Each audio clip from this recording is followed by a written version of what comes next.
Kalau tidak ada niatnya, Allah tidak akan terima. Hanya saja amal itu diterima dengan niat. Ini yang menjadikan perbedaan kita dengan para Wahabi. Wahabi kata ini hadis sahih.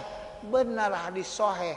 Pemahaman hadisnya enggak sahih. Dalam mandang hadis Nabi mesti dimasukkan seluruh ilmu. Komponen ilmu itu mesti masuk. Kita qasad sesuatu itu sama dengan perbuatan kita.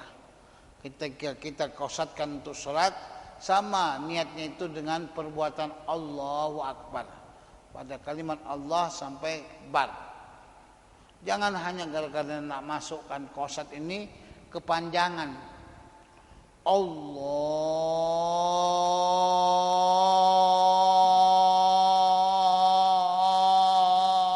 Akbar. Itu sirine namanya. Tidak semua kita masukkan. Saja aku sholat maghrib 3 rakaat mengikut imam. Karena Allah Ta'ala kepanjangan dia. Akhirnya sholat Allahu Akbar. Belum masuk. Allahu Akbar. Belum tepat. Allahu Akbar. Belum kena. Allahu Akbar. Belum pas. Iya, kalau dia makmum enggak apa-apa. Kalau dia itu imam, bingung orang di belakang. Ini sholat Idul Fitri atau Idul Adha?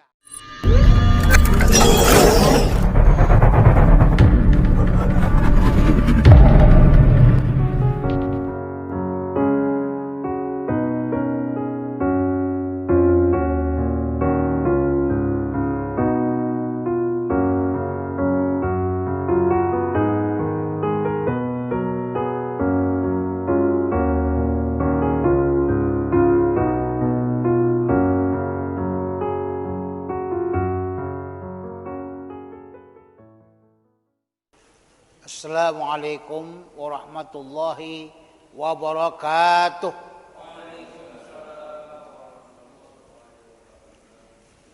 Alhamdulillahi rabbil alamin. Wassalatu wassalamu ala asyrafil anbiya'i wal mursalin Sayyidina Muhammadin wa ala alihi wa sahbihi ajma'in. Puja puji syukur kita kepada Allah yang telah memberikan kesehatan sehingga kita sampai ke masjid ini untuk melaksanakan sholat berjemaah sebagaimana kata Rasulullah, sholatul jemaati afdalu sholati min fadli bi 27 derajah. Sholat berjemaah itu lebih afdal daripada sholat bersendirian dengan 27 derajat. Dan dengan pengajian yang kita adakan pada malam yang berbahagia ini, mudah-mudahan kita tergolong orang-orang yang bersyukur dan orang-orang yang mendapatkan pahala dari Allah Subhanahu wa taala. Selawat dan salam kepada junjungan alam Nabi besar Muhammad sallallahu alaihi wasallam yang telah berhasil merubah arah pandangan manusia daripada menyembah berhala kepada menyembah Allah Subhanahu wa taala yang disinari dengan mutiara-mutiara hadis Nabi sallallahu alaihi wasallam. Pada malam yang berbahagia ini kita coba untuk mengkaji hadis Nabi SAW lewat kitab Arba'ina An-Nawawiyah. Yang akan kita bahas adalah hadis yang pertama, hadis innamal a'malu binniyat. Hadis ini telah dikeluarkan oleh Imam Bukhari yang dianya daripada riwayat Al-Humaydi Abdullah bin Jubair daripada Sufyan bin Uyainah daripada Yahya bin Sa'id Al-Ansari daripada Muhammad bin Ibrahim At-Taimi daripada Ibrahim kepada Umar bin Khattab radhiyallahu taala anhu. Juga telah dikeluarkan oleh Imam Ahmad dalam kitab Musnadnya perputaran sanadnya daripada Imam Sufyan ibnu Uyainah kepada Yahya bin Sa'id al-Ansari dan kepada Muhammad bin Ibrahim at-Taimi. Dikeluarkan juga oleh Imam Abu Daud, Tirmidzi, dan dikeluarkan oleh Imam An-Nasa'i. Dalam riwayat ini yang kita kemukakan adalah riwayat Imam Bukhari. Berkata Imam Bukhari radhiyallahu anhu dengan sanad kita yang bersambung, qala haddatsana al-Humaydi dengan isim tasghir Fu'ailun Humaydi, Abdullah bin Jubair, gurunya Imam Bukhari yang berada di Mekah. Jadi kenapa dia dahulukan Mekah? Karena inilah pertama beliau berjalan dari Mekah dulu terus ke berbagai macam kota. Jadi hadis yang pertama beliau letakkan dalam kitab Jami' Sahihnya adalah innamal a'malu binniyat, dari gurunya yang berasal dari Mekah, yaitu Al-Humaydi Abdullah bin Jubair. Siapa itu Abdullah bin Jubair? Murid dari Imam Syafi'i. Belajar fiqh Syafi'i kepada Imam Syafi'i radhiyallahu taala anhu. Dengan makna setidak-tidaknya kepada orang-orang yang mengatakan Imam Bukhari ini bermazhabkan Syafi'i.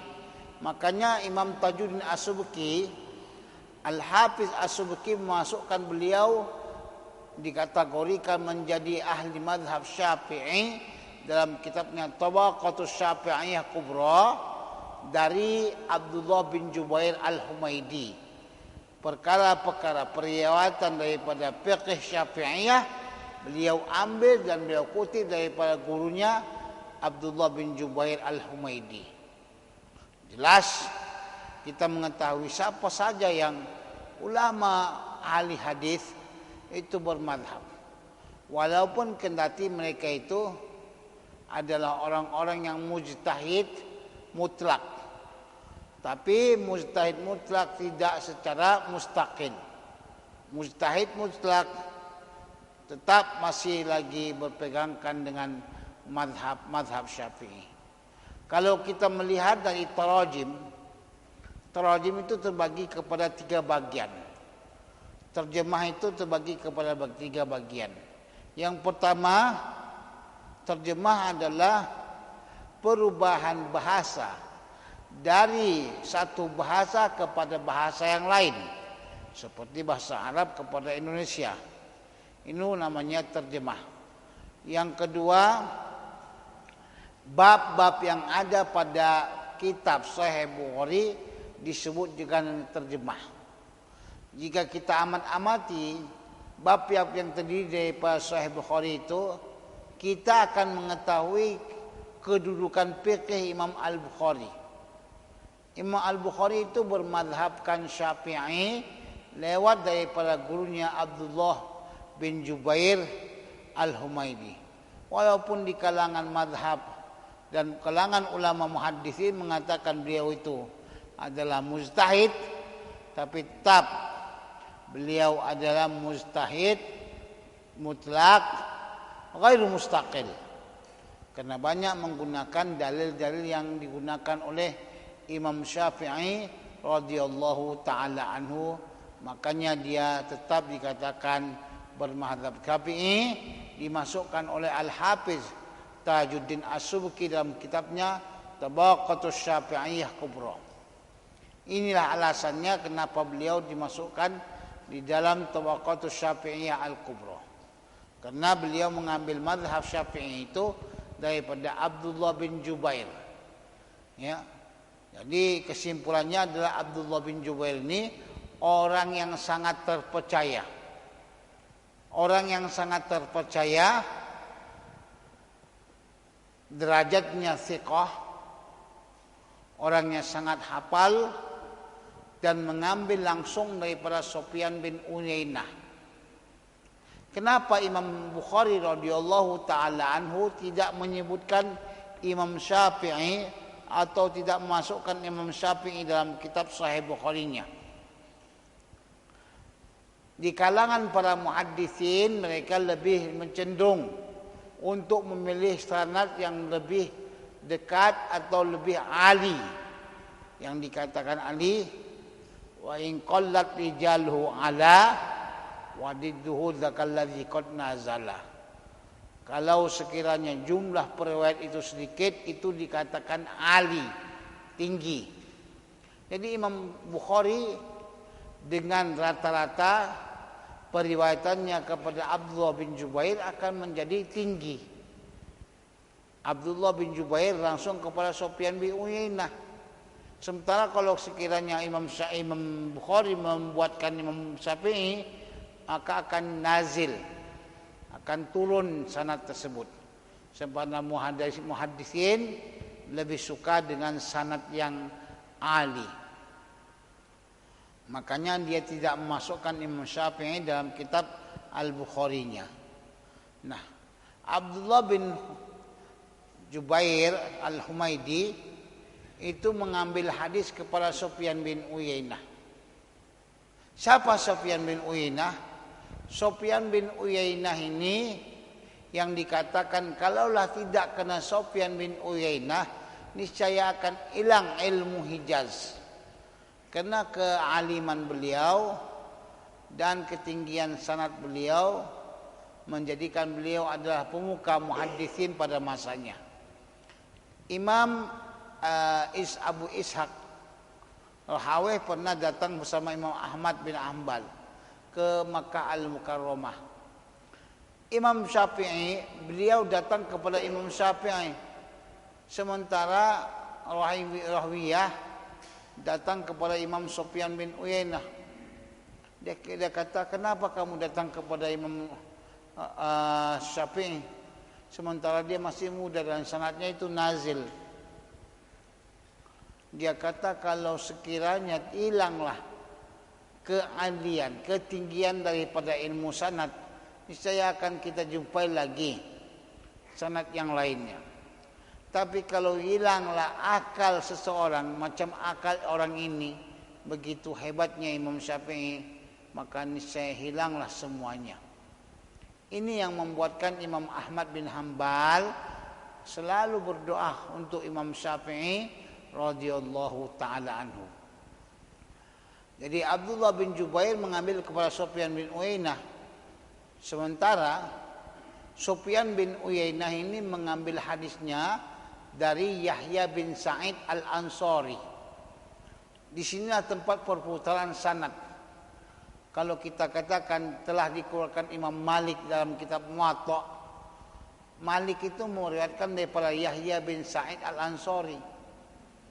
Kalau kita katakan Imam Ahmad meriwayatkan, iya, perputarannya di mana? Daripada Sufyan bin Uyainah kepada Yahya bin Sa'id Al-Ansari. Lebih daripada 300 para ulama yang meriwayatkan dari Yahya bin Sa'id Al-Ansari. Tapi walaupun demikian, tidak dikatakan hadis ini hadis mutawatir. Kenapa? Karena hadis ini datang dengan sahih daripada riwayat segi Yahya bin Ansari saja. Sementara di atasnya, dari atas Yahya bin Ansari, yaitu Muhammad Ibrahim At-Taimi, cuma satu orang yang sahih. Dari Yahya bin Sa'id Al-Ansari diriwayatkan daripada Muhammad bin Ibrahim At-Taimi. Siapa Muhammad bin Ibrahim At-Taimi ini? Ikhtilaf para ulama memandang siapa kedudukan beliau. Ada yang mengatakan Muhammad bin Ibrahim At-Taimi ini seorang tabi'in. Ada yang mengatakan tabi'in. Tapi tidak ada yang mengatakan beliau ini orang yang tercela atau orang yang muttaham. Semuanya mengatakan Muhammad bin Ibrahim At-Taimi orang yang terpercaya. Cuma kedudukannya apakah tabi'in atau tabi'in. Ada kalangan ulama yang mengatakan tabi'in. Ada yang mengatakan tabi'in. ini yang menjadi ikhtilaf para ulama. Nah, Muhammad bin Ibrahim At-Taimi ini mengambilkan hadis innamal a'malu binniyat dari gurunya, yang dia dengar daripada gurunya langsung secara pendengaran.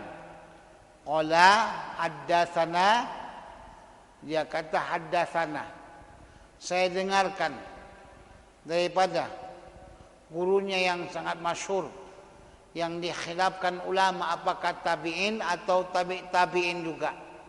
Tapi kebanyakan ulama ada yang mengatakan dia itu tabi'in, yang langsung dengar daripada sahabat Nabi SAW. Jadi gurunya ini berbeda pendapat para ulama, tapi kebanyakan ulama mengatakan gurunya ini adalah tabi'in. Ya, berarti maknanya hadis ini diriwayatkan oleh dua orang tabi'in. Dia berkata, saya dengarkan Umar di atas mimbar. Maknanya Umar ketika berkhutbah, dia mendengar Umar berkhutbah. Apa yang dia dengarkan? Perkataan Nabi yang begitu banyak para sahabat mendengarkannya. Kata Nabi SAW, innamal a'malu binniyat. Ya.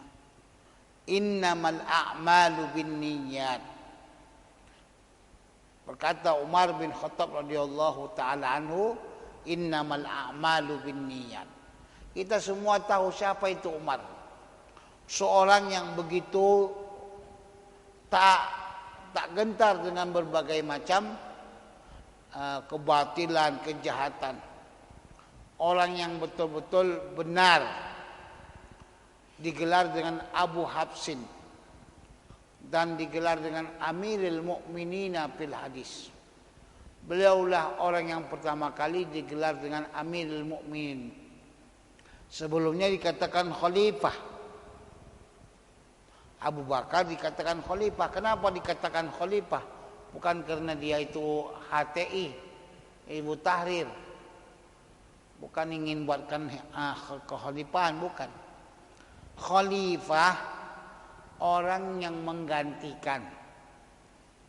Maka dikatakan khalifatul khalifah. Abu Bakar adalah khalifah, pengganti daripada Rasulullah.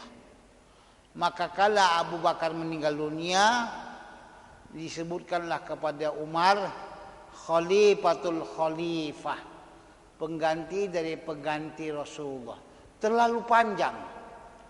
Karena terlalu panjang itu para ulama, para sahabat pada masa itu menyebutkan kepada Umar Amirul Mukminin. Sehingga tidak ada yang memprotes, tidak ada yang kritik. Semua setuju dengan panggilan Amirul Mukminin. Maka dipanggillah Umar Amirul Mukminin kali pertama. Beliaulah orang yang kali pertama disebut dengan Amirul Mukminin. Banyak hal-hal yang kali pertama dibuat oleh Umar radhiyallahu taala anhu. Beliau adalah orang yang diberikan kabar gembira oleh Rasulullah masuk ke dalam surga. Beliau juga termasuk daripada khalifah Rasulullah SAW. Beliau juga termasuk pengumpul wahyu dan sebagainya. Umar radhiyallahu taala anhu mengatakan, sami'tu Rasulullah sallallahu alaihi wasallam yaqul innamal a'malu binniyat.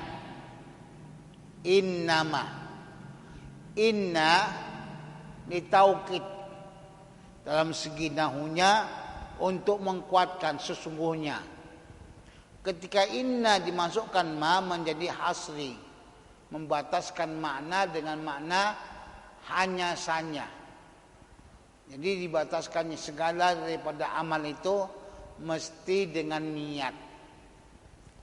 Kalau amal tidak pakai niat tidak akan diterima. Kenapa? Karena pakai innama lil hasri. Ada dalam riwayat yang lain tidak pakai innama. Rasulullah sebutkan langsung al-a'malu binniyat. Tapi kita lebih cenderung kepada riwayat innama, itu lebih sempurna. Nah, kalimat innama, al-a'malu yang kita katakan semalam, al-a'malu itu ada alif lamnya. Jadi dalam bahasa Arab tidak sembarangan. Kalau dalam bahasa Indonesia, alif lam hilang atau enggak hilang itu enggak ada kita tengok. Mau hilang, mau ada, tidak masalah. Yang jadi masalah kalau kita tidak ihtimam, tidak perhatian terhadap bahasa Arab. Di dalam berbahasa Arab ada alif lam. Alif lamnya itu sangat penting. Contoh, Alhamdulillahi Rabbil Alamin. Apa artinya? Apa artinya? Segala puji bagi Allah. Segala dapat dari mana itu? Alif lam yang ada pada alhamdu. Kita ambil kalimat segala keseluruhannya itu daripada alhamdu. Segala puji. Kenapa segala puji? Karena puji ini ada 4. Ada puji Allah kepada Allah. Ada puji makhluk kepada Allah. Ada puji makhluk kepada makhluk. Ini puji-pujian semuanya, segalanya ini kembali kepada Allah. Tampan kali lah wajahku ni ya. Ketika kita berkaca, kita kata kita tampan. Kembali kepada siapa? Kepada Allah. Karena dia yang menjadikan kita tampan. Ensen kali lah ya, mancung kali dong ini ya. Kita rasa kita ini paling hebat, lebih hebat daripada Anita Belacan. Kenapa gitu? Yang membuatnya Allah. Jadi kembali kepada segala puji, segala itu kembali. Segala dari mana kita dapat segala? Jangan seperti film Abdul Wahab, Abdul Mauhub, Peramli. Jadi segalanya itu datang daripada alhamdu. Nah, al-a'mal, segala amal, seluruh amal. Ya. Maksudnya apa itu segala amal? Ada berapa rupanya amal? Oh, ada 3. Yang 3 ini segala. Ada amal hati, amalul qalb.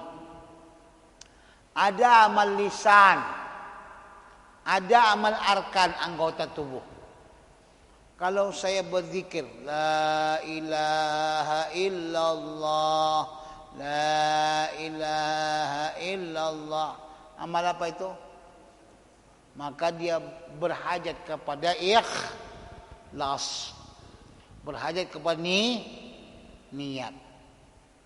Saya baca Quran, Bismillahirrahmanirrahim, Alif Lam Mim. Amal apa itu? Amal apa? Amal lisan.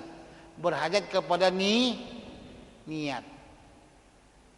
Saya tawakal kepada Allah. Saya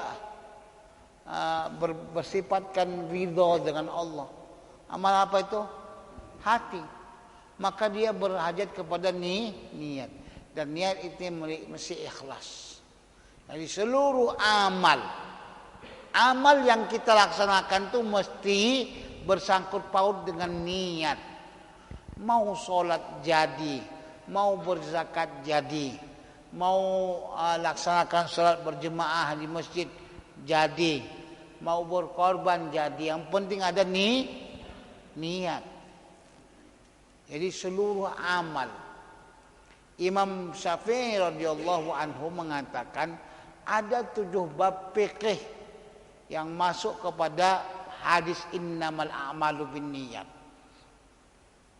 Karena saking hebatnya hadis innamal a'malu binniyat, masuk dia kepada 70 bagian fikih.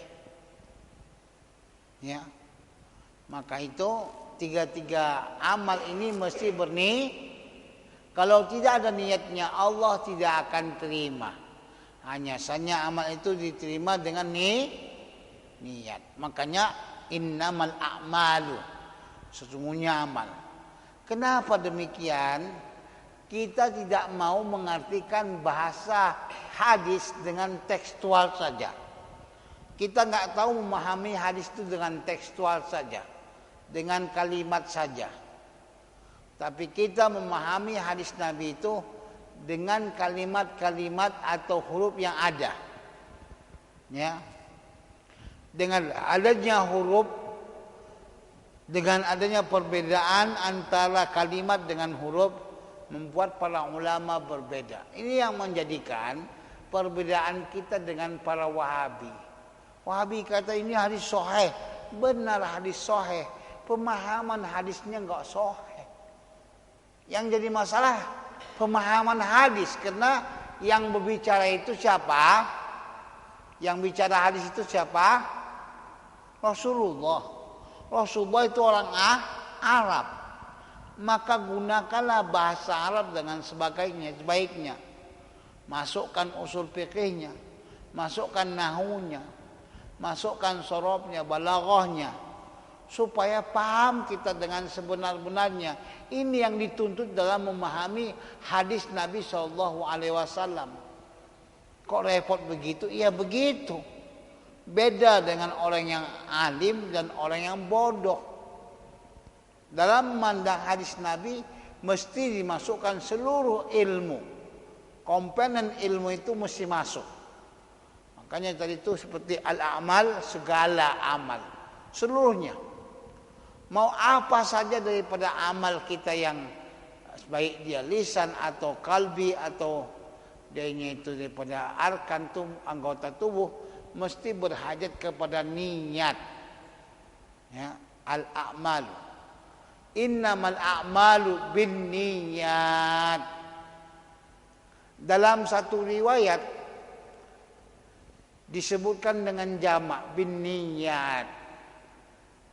Dalam riwayat yang lain bin niyah tanpa jamak. Tapi dengan ba. Ba-nya ini dikatakan dengan ba makna musahabah. Kalau dalam nahunya dikatakan harfun ma'ah. Jangan kita sembarangan. Huruf ma'ani ini memiliki makna dan memiliki keperluan. Hanya karena huruf ma'ani terjadi perbedaan pendapat ulama. Di Mesir ada itu buku yang berbicara tentang harful ma'ani. Ikhtilaful ulama fi harfil ma'ani. Perbedaan ulama dalam huruf ma'ani. Contoh, bedanya kita ya. Kalau kita menyapu kepala atau rambut, semua atau sebagian? Sebagian atau semua? Semua atau sebagian? Dalam mazhab Syafi'i sebagian. Dalam mazhab Maliki semuanya. Kenapa terjadi perbedaan? Perbedaan ini bersumber daripada hadis Nabi, apa ayat Al-Quran dari huruf ma'ani. Wamsahu biru'usikum. Wamsahu biru'usikum. Biru'usikum. Ba yang ada di situ harful ma'ani. Yang ada makna. Harful ma'ani. Nah, ada yang berpendapat hurufnya itu ba-nya itu batab aidiyah. Maknanya sebagian saja kepala kita sapu sudah memadai. Tapi dalam mazhab Maliki ba-nya itu maknanya ilsaq. Mesti semuanya. Kalau enggak semuanya enggak sah.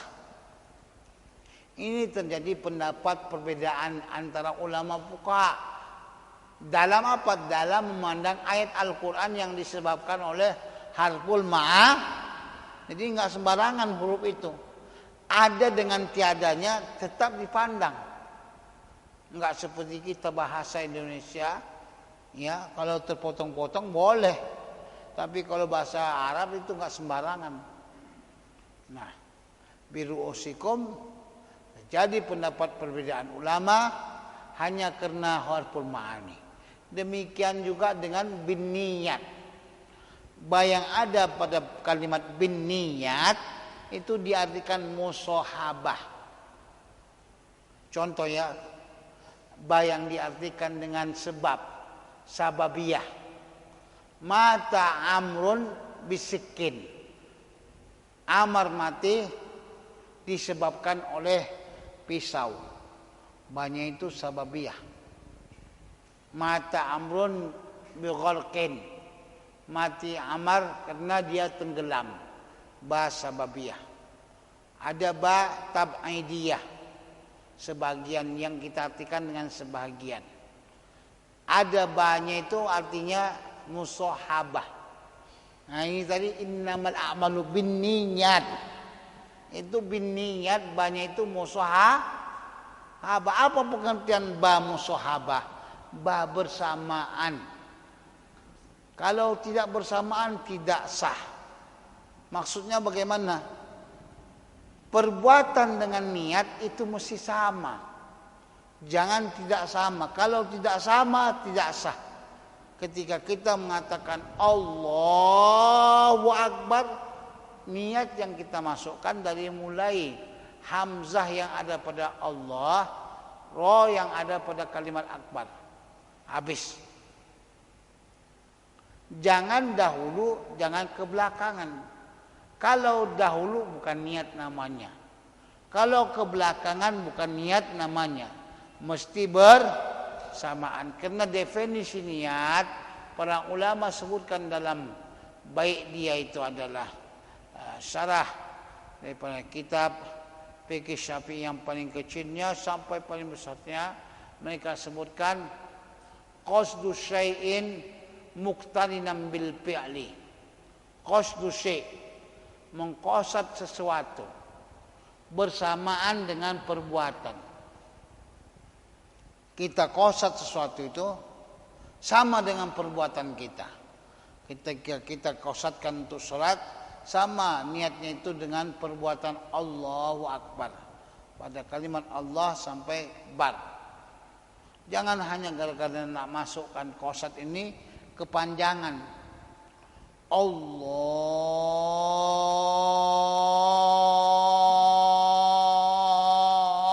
Allahu Akbar.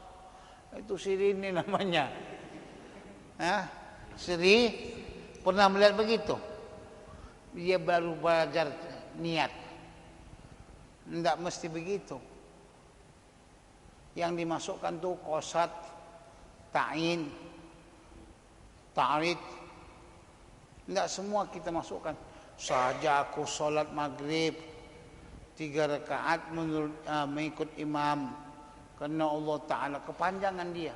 Akhirnya solat Allahu Akbar. Belum masuk.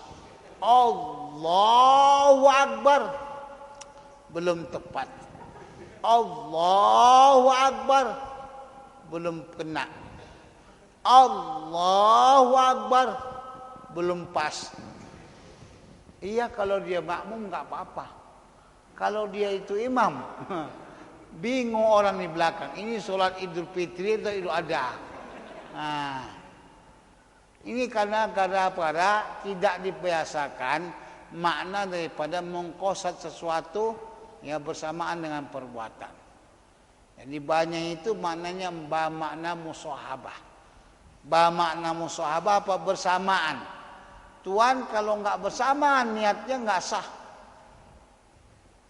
Awal dia niat, baru perbuatan enggak sah. Awal dia perbuatan baru niat enggak sah. Kalau niat awal baru perbuatan namanya azam.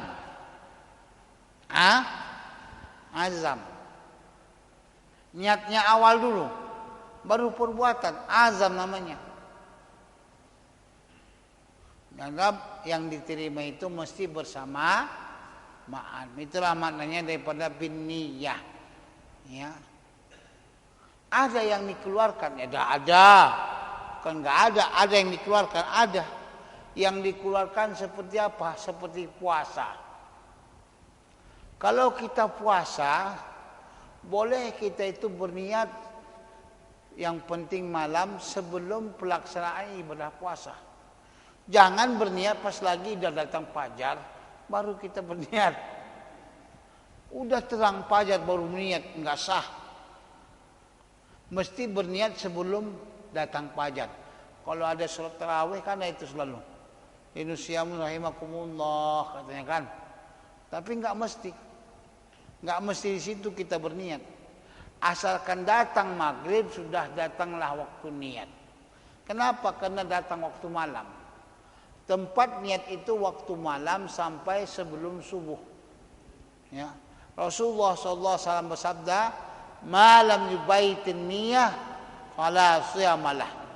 Siapa yang tidak memalamkan niat, maka tidak ada puasa baginya. Maknanya apa? Mesti diniatkan pada malam harinya. Jadi mesti berniat ini, mengingat lagi.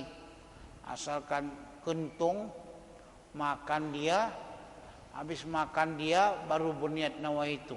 Boleh. Karena sudah datang malam. Datangnya maghrib menunjukkan malam. Kalau sudah menunjukkan malam berarti sudah ada waktu niat. Ini keluar daripada bin niyat. Makna musahabah. Boleh dia berniat dengan di luar atau bersamaan dengan perbuatan.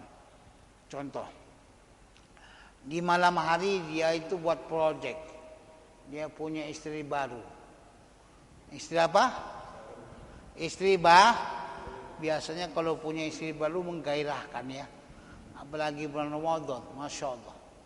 Dia buat projek sampai 7 ronde. Umat ya Allah. Astagfirullahaladzim. Takutnya kita nggak bisa jalan lagi dia nih. Karena 7 ronde nggak bisa jalan.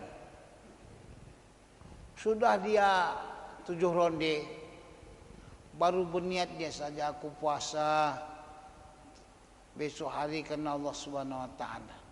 Berniat dia. Waktu malam hari boleh. Diteruskannya ke 8 ronde.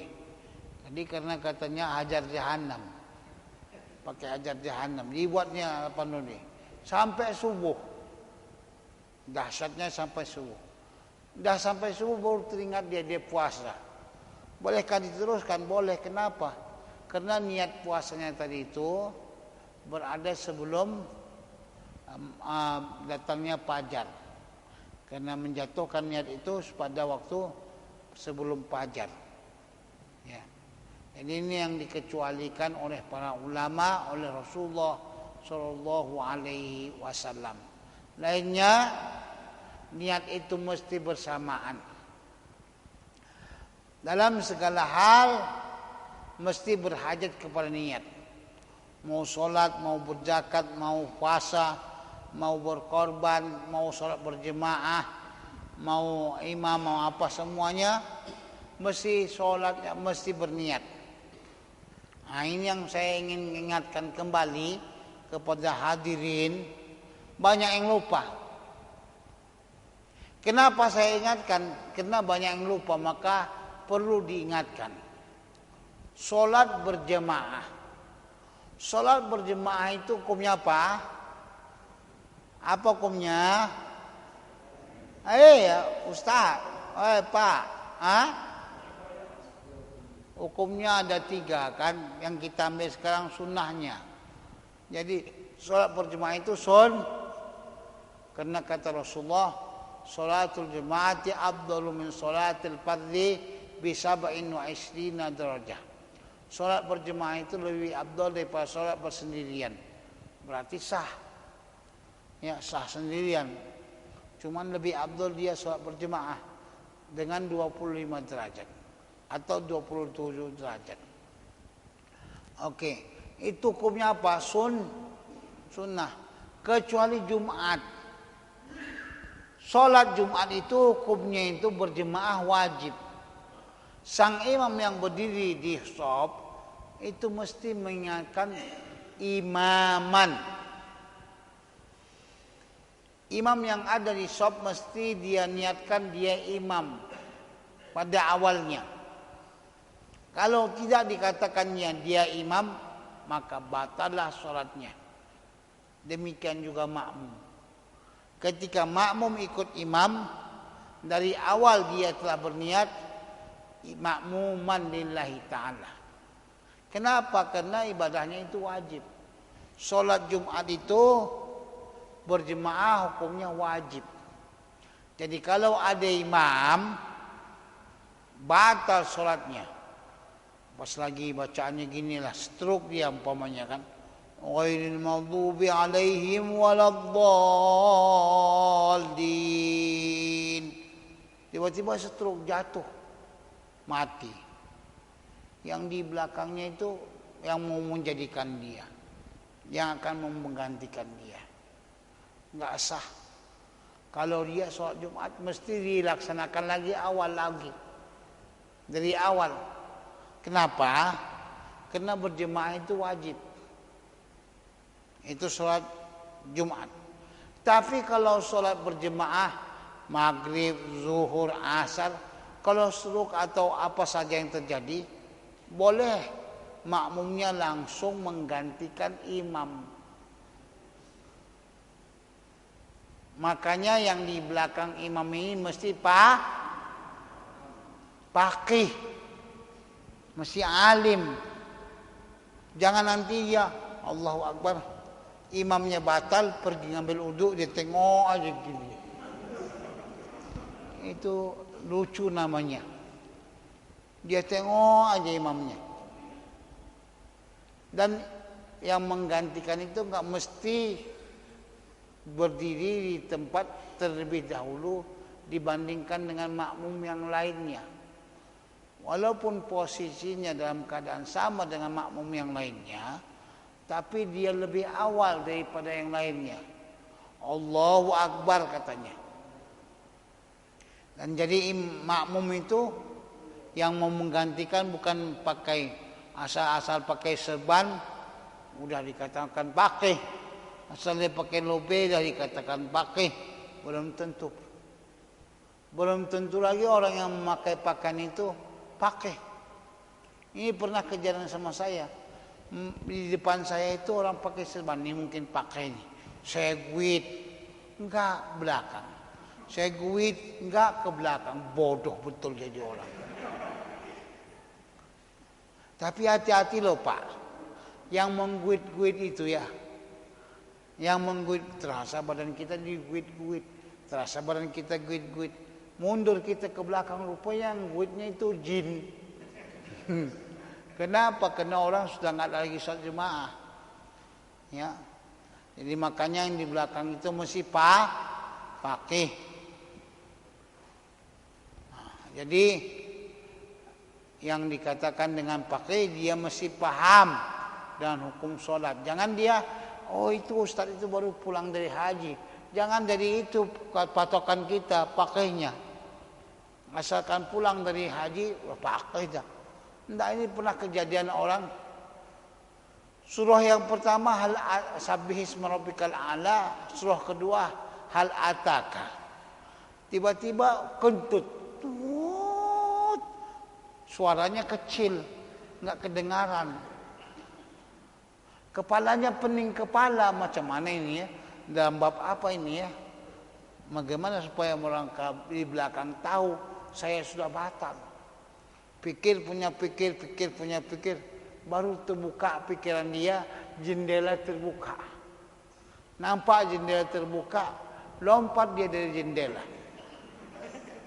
Yang di belakang makmumnya ada yang muda, masih mikir lagi, ini kenapa lama kali ini. Diangkatnya sikit-sikit, ditengoknya imamnya sudah hilang. Imam hilang katanya.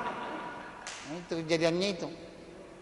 Ini bukan patokannya dia baru pergi haji, udah faqih. Ini yang perlu saya ingatkan kembali, perbedaan antara sholat berjemaah biasa dengan Jumat. Itu perlu sekali. Nah, dalam niat ini ada namanya yufarriqu bainal ibadah wal adah. Membedakan antara ibadah dengan adah. Niat itu gunanya untuk membedakan antara ibadah dengan ibadah dan adat. Kita makan 5 piring. 5 piring itu sudah gunung sinabung itu. Tahu gunung sinabung? Maksudnya sudah banyak kan nasinya udah. Dia makan sap. Nggak ada niatnya. Nggak dapat pahala. Tapi dia makan banyak. Niatnya supaya kuat beribadah. Dapat pahala. Perbedaannya apa? Perbedaannya niat. Ibadah yang dilakukannya karena niat yang dia sampaikan. Kita mandi, gosok, pakai sabun, pakai sampo, tapi nggak pernah niat. Dengan kita mandi berniat supaya kita bersih, supaya kita ini benar-benar mengikut sunnah Nabi, karena Nabi suka dengan yang sunnah-sunnah. Nah, itu dapat niat. Perbedaannya apa? Perbedaannya niat. Orang yang alim itu tidur berpahala dengan orang yang tidak alim. Apa bedanya? Orang yang alim kalau dia tidur berniat. Niatnya apa? Ya ibadah. Karena disuruh Allah kita untuk istirahat. Orang yang tak alim tidur aja langsung, nggak dapat niat, nggak dapat pahala. Jadi niat itu adalah perbedaan antara ibadah dengan adat. Itu yang pertama. Yang kedua, niat itu adalah perbedaan antara maratibul ibadah. Ibadah itu berbagai macam. Ada kifayah, ada fardu ain. Ada sunnah, ada wajib. Dengan adanya niat menjadi perbedaan. Ini kalau kita sholat maghrib sama dengan sholat maghrib sama dengan sholat tarawih, sholat witir. Witir kita 3 rakaat, sholat maghrib kita 3 rakaat. Tapi karena dengan niat, ada niat, jadi berbeda. Yang satu fardu, yang satu sunnah. Jadi makanya diperlukan niat. Ya, diperlukan nih. Ya. Kemudian dari hadis yang kita bacakan itu, betapa pentingnya niat ini tadi. Rasulullah Shallallahu Alaihi Wasallam menyuruh kita untuk ikhlas. Ya. Ibadah yang tidak ikhlas tidak akan diterima. Apa makna ikhlas itu? Mudah. Kalau bapak malam hari makan berbagai macam makanan ya, yang ada di Medan ini makanan macam-macam, masya Allah. Setelah kita makan paginya itu kita mau masuk ke WC, yang kita akan keluarkan apa yang kita makan pada malam hari. Yang keluar pizza, yang keluar ayam, yang keluar rendang, macam-macam keluar. Betul enggak? Ada enggak perasaan kita sedih? Enggak ada. Ya Allah Tuhanku, pizza ini ya Allah mahal. Enggak ada. Ya Allah, misal saya ini ada daging. Enggak ada. Kita ikhlas mengeluarkannya. Terus kita tutupkan langsung. Supaya apa? Supaya hilang. Nah, seperti itulah ikhlas. Ketika bapak memberikan uang kepada masjid untuk berkorban, untuk beramal, bapak tidak melihat lagi apa yang bapak berikan, tak melihat lagi apa yang kita laksanakan. Itu ikhlas secara mudah. Kenapa? Karena pangkal ibadah itu ikhlas. Kalau enggak ikhlas enggak akan diterima Allah. Allah campak ke muka kita ibadah kita. Salat pun kita, zakat pun kita, semua ibadah yang kita laksanakan tidak ikhlas tidak akan diterima oleh Allah Subhanahu wa taala. Rabbana atina fid dunya hasanah wa fil akhirati hasanah wa qina adzabannar.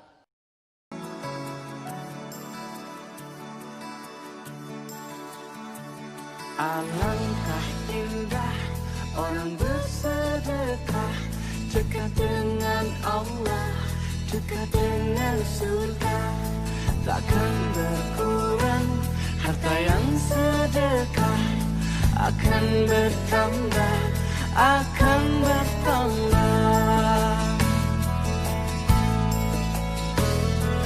Allah Maha Kaya yang Maha Pemurah, yang akan mengganti dan membalasnya. Allah Maha Kuasa yang Maha Perkasa, semoga akan membalas